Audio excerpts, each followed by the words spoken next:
Welcome back to my Let's Play SPORE series, and here we are still in the creature stage, and this should be my last video here on this part of the game. I'm just going to wrap up a few of the details and whatnot.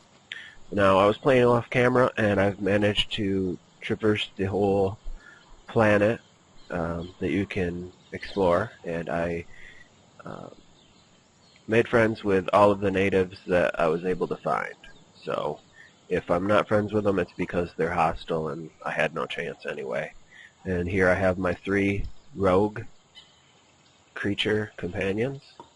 They're all pretty elite.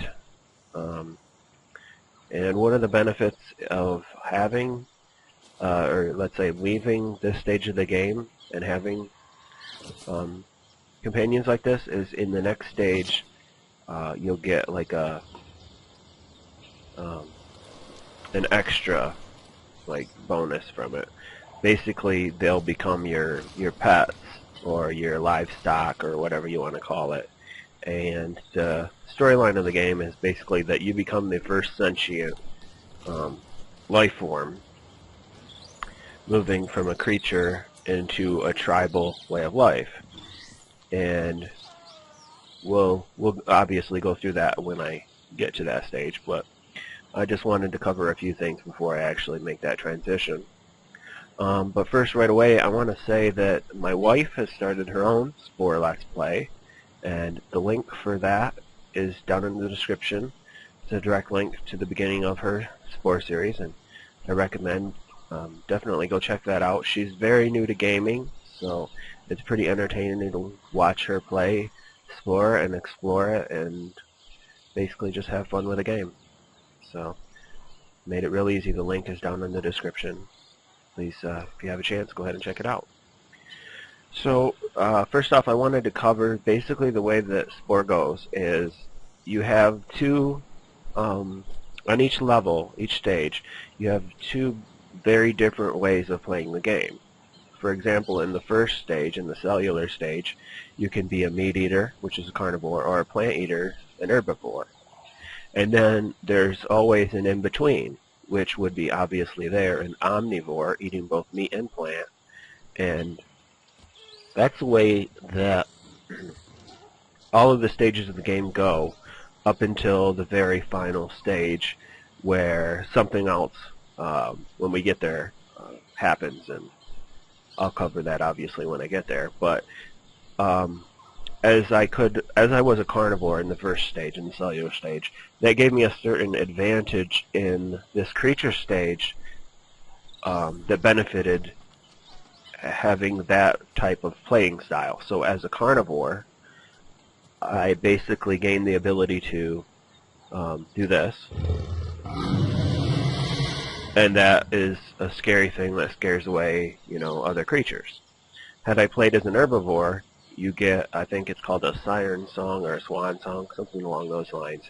And that more or less calms down creatures that you come in contact with. And if you're dealing with ones that are in the red like this, it's not going to help.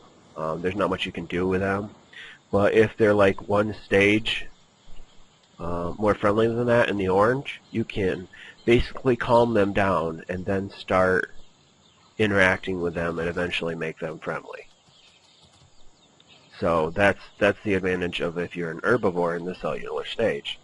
And just like the cell stage carried over an ability to the creature stage, the cell stage choices you make carry over to every other stage afterwards. So obviously the creature stage here, and then it would also carry over an ability into the next stage, which is tribal, and so on and so forth. And the same goes with this creature stage. Because I chose to be friendly through this entire stage, I'm going to get a specific ability that will carry forward to the tribal stage and then the stages following.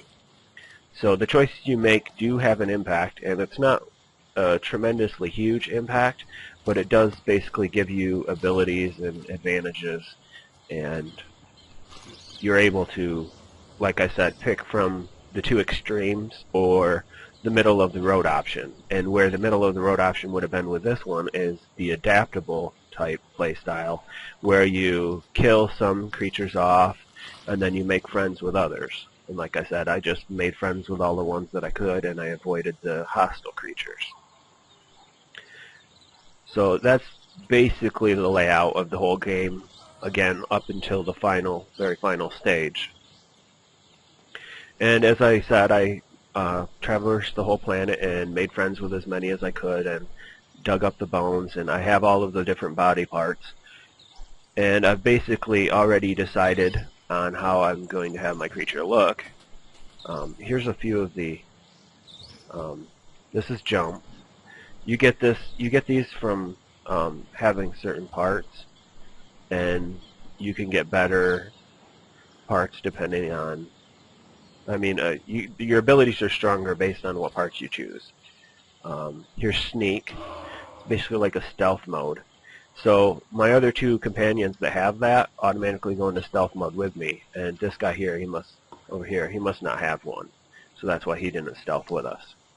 Here's another one. This is sprint, and the strength of your sprint, or the speed of your sprint ability, comes from how good, what level you get from the parts you have, and it can basically help you get away from hostile creatures, and that's the most efficient use of it, just as with sneak. And they have a cooldown. Sneak lets you get away from hostile creatures and sneak around and not be detected. Then you have jump, like I was doing before. And another one that I don't have is would go right here, and that's the glide. So you have to have wings in order to do the glide, and I never put wings on my creature. But it is basically the way that I'm going to leave my creature, the Mythran species. So I will go here and we'll check them out. Well, it's fantastic music.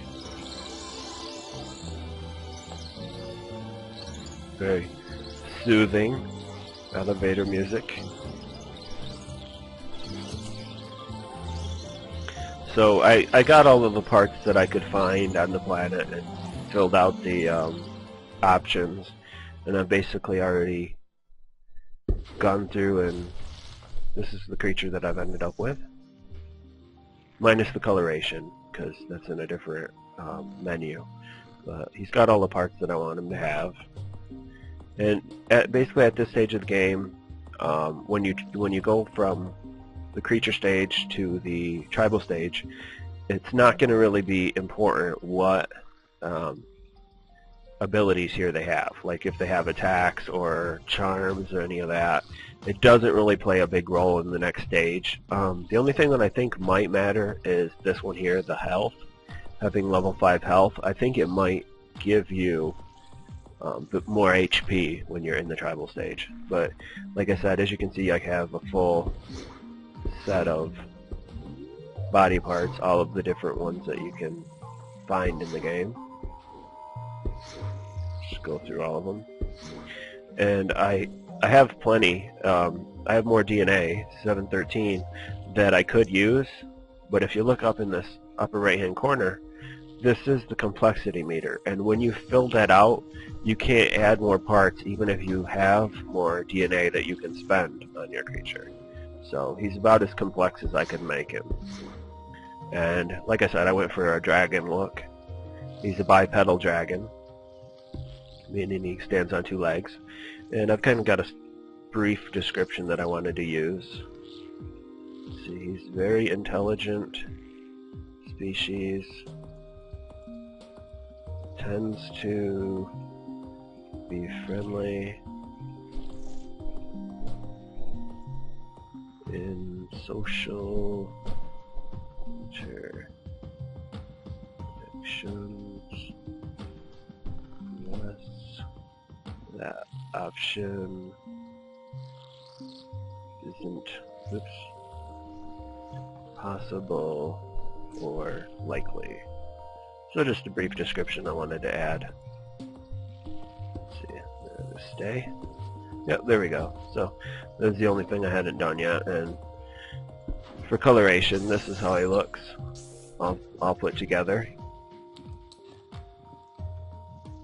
green with some nice brownish tones to him. And that's the final version of the Mythran species. And I'm able now to go into the tribal stage, which I will be doing in the next video. So thanks again for watching, and I hope you enjoyed this episode of SPORE, and there are many more to come. And everyone, take care.